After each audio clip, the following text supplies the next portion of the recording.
A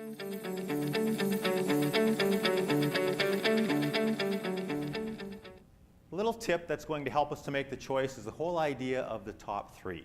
Top three. The way the top three works is this. It's coming up with a list of any three memories that you have that put a smile on your face. If I was out on the deck in the back of our house with my boy Johnny last year. Johnny was 8 at the time. And I just came back from a jog, so I just got my jogging shorts on, no shirt, and we have a lilac bush on the side of my deck. So I'm sitting there doing a little bit of trimming on the lilac bush. Johnny's standing behind me, and as I can do this, I feel his presence right next to me and his beady little eyes kind of burning a hole into the back of my head. Stop what I'm doing, turn and say, "What?" Johnny's looking at me with this disgusted look on his face, and he's like, "Dad, it looks like the hair is falling off the back of your head and sticking to your back." There's a visual you didn't need, right? I quickly informed him how hair loss was hereditary. His day will come, the little sucker.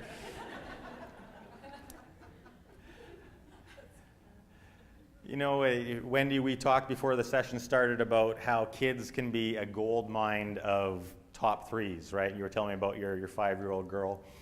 And, you know, you have kids, if you have nieces, nephews, grandchildren, kids in the neighborhood, lots of fun things come from kids. So use those as part of your top three list or the other fun stuff that happens in life.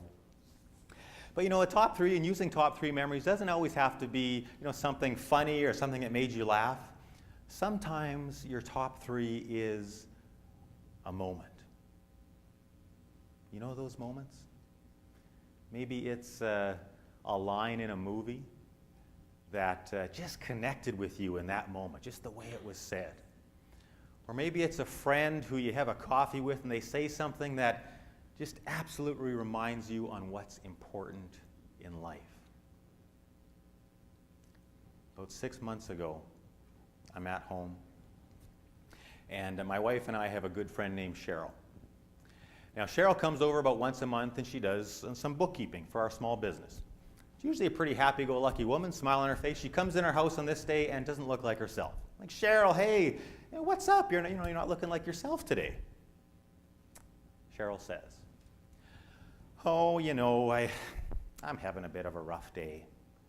It was last night I helped my 19-year-old daughter pack up her room, and I'm having a hard time with it. The house just seems so empty today."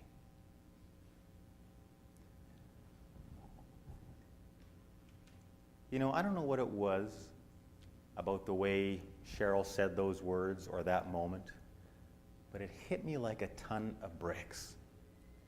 And in that moment, I think I realized for the first time that my kids are 10 and 12 now, but I think I realized for the first time that someday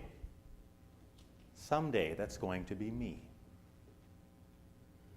And in fact, I know that many of you have your own families. Someday, many of us in the room have either been through that or will be going through that. We'll be standing in our son or daughter's room, helping them pack up a lifetime of memories. And our time together as a family under one roof will be over. Do we take that for granted sometimes? Movie nights where everybody's at home in the family room having popcorn, throwing popcorn at each other. Remember those moments. Remember those moments. Especially in those times when your kids are driving you crazy, right? And it happens. Remember those moments. It helps you to calm your stress switch, helps you to take a step back and realize that these times aren't going to last forever. Yeah, there's some lows, but there's so many great memories. Why not use those memories to help to manage this along the way?